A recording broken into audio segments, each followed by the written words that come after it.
पहला सुझाव है put all land and property records of India on blockchain. एक blockchain based land registry ledger बनाइए। पहले 10 मेजर राज्यों शहरों से शुरू करिए, महानगरों से और टीयर 2 सिटीज से, जिस लेजर में, जिस ब्लॉकचेन लेजर में हर रिकॉर्ड, हर सेल, हर म्यूटेशन, हर इनहेरिटेंस को एक डिजिटल रिकॉर्ड बुक में डाला जाएगा, जो एक ब्लॉकचेन लेजर होगा, जो टाइम स्टैम्प्ड होगा, टेम्पर प्रूफ होगा, 100% ट्रांसपेरेंट होगा और रियल टाइम प्रॉपर्टी ट्रैकिंग आप उससे कर सकेंगे, जिसके चलते इंस्टेंट टाइटल वेरिफिकेशन होगा। आज सर हमारा जो रियल एस्टेट का लैंड एंड प्रॉपर्टी रिकॉर्ड का जो बाजार है उसमें अटर कियोस है। कियोस इसलिए है कि लोगों को रजिस्ट्रार के दफ्तर के बाद धक्के लग रहे हैं, दलालों ने उन अफसरों पे पूरी तरीके से कब्जा किया हुआ है, प्रॉपर्टी टैक्स में चोरी होती है, सर्कल रेट को एक्सप्लॉइट करके कैश में प्रॉपर्टियां खरीदी जाती हैं, फर्जी कागज, कब्जे, टाइटल डिस्प्यूट, न जाने क्या क्या चल रहा है, जिसके चलते आज 66% of India civil disputes are land disputes. 45% of properties lack clear title in India. India ranks 133 out of 190 in property registration efficiency. 48% of our properties are under dispute and the average time taken by civil courts to resolve these disputes is 7 years. And 6.2 crore property documents are pending digitization. वो तहसीलदार के दफ्तर में पड़े या registrar के दफ्तर में, उनका डिजिटाइजेशन अभी तक नहीं हुआ। इन सारी बीमारियों का एक ही दवा है, that is national blockchain registry, जिसके चलते प्रॉपर्टी डिस्प्यूट समाप्त होंगे, मिडिल क्लास की वेल्थ अनलॉक होगी क्योंकि वे और ब्याज पे पैसा ले पाएंगे, प्रॉपर्टी टैक्स की कंप्लायंस बढ़ेगी और रीट्स जैसे इन्वेस्टमेंट व्हीकल्स को ब्लॉकचेन वेरीफाइड टाइटल मिलेंगे, उसमें भी बढ़ोतरी देखी जाएगी।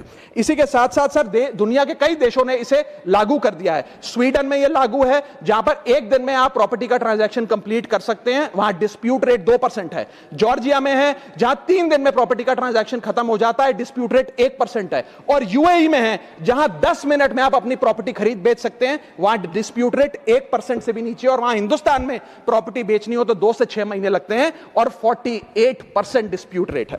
सर मेरा दूसरा सुझाव है inflation linked salary revision act. Bharat में वेजेस को इंडेक्स करिए महंगाई से। वित्तीय वर्ष 18 से लेकर वित्तीय वर्ष 26 में हमने देखा कि real wages for the salaried class में 16% की गिरावट आई। यह गिरावट का मतलब इन सालों में जितनी महंगाई थी, जिस स्तर पे महंगाई बढ़ी उस स्तर पे वेजेस नहीं बढ़ी, जिसके चलते 16% की गिरावट रियल वेजेस में देखी गई। इसीलिए mandatory wage indexation formula is the need of the hour and the government must look at it. इसके चलते तमाम फॉर्मल सेक्टर्स में, corporate, shops, factories, gig workers, सबको इन्फ्लेशन इंडेक्स वेज हाइक मिलेगा। और सरकार के मुलाजिम को तो मिलता ही है, हर साल डियरनेस अलाउंस मिलता है, उसके बाद आप हर कुछ सालों में पे कमीशन लागू होता है। इससे आप 20 करोड़ आबादी, which is 45% of India's total workforce, आप उसे एड्रेस कर पाएंगे। सर इसी के साथ साथ मैं बताना चाहता हूं कि दुनिया के कई देशों में यह पहले से ही लागू है। यूएस के अंदर COLA, cost of living adjustment system लागू है, जिसके अंदर एनुअल और ऑटोमेटिक रिवीजन होता है। जर्मनी के अंदर हर 18 से 24 महीने के अंदर महंगाई के अनुसार सैलरी बढ़ा दी जाती है। जापान के अंदर शिंटो मेथड यूज होता है, जिसमें annual inflation index wage hike दी जाती है। और बेल्जियम में ऑटोमेटिक इंडेक्सेशन लॉ है, जिसमें क्वार्टरली बेसिस पर एम्प्लॉइज की सैलरी बढ़ाई जाती है। Sir India is one of the only countries in major economies where 85% of our formal workforce has zero statutory inflation protection. We are at the mercy of the employer discretion and our own negotiation power to raise our salaries. इसके साथ साथ मुझे लगता है कि एक minimum increase based on inflation होना चाहिए। मेरा थर्ड सुझाव माननीय वित्त मंत्री जी को रहेगा कि स्टेट कैपिटल एक्सपेंडिचर की matching grant, matching funding centre दे, यानी कि हर 1 रुपया जो राज्य की सरकार कैपेक्स पे, कैपिटल एक्सपेंडिचर पे, एसेट क्रिएशन पे खर्च करती है, उसकी मैचिंग ग्रांट 1 रुपया केंद्र द्वारा राज्यों को दिया जाना चाहिए, not as loan but as a grant. आज स्टेट कैपेक्स में 2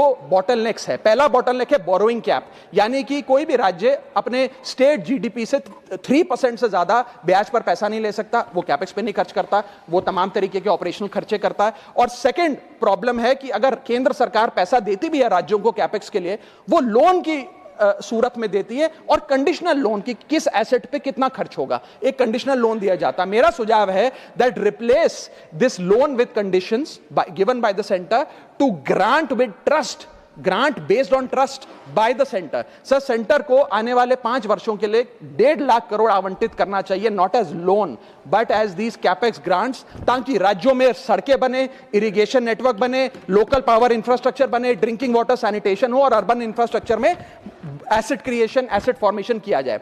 as not as loan, not on interest, not with principal and with no conditionality. अगर ऐसा होता है तो सबसे पहले तो स्टेट की बैलेंस शीट में this grant will not sit as debt, state की बैलेंस शीट सुंदर होगी, बेहतर होगी। दूसरा, खुलकर राज्य कैपेक्स पर खर्च कर पाएंगे। Third, it will be a high growth and a high job creator, एक ग्रोथ मल्टीप्लायर और जॉब क्रिएटर के तौर पे इसका इस्तेमाल होगा, क्योंकि हर 1 रुपया जो आप कैपेक्स पे खर्च करते हैं उससे भारत का जीडीपी 2 से 3 रुपए बढ़ता है in a span of 3 to 5 years। Cooperative federalism मजबूत होगा और साथ ही साथ states will become builders and not borrowers in the eyes of the centre.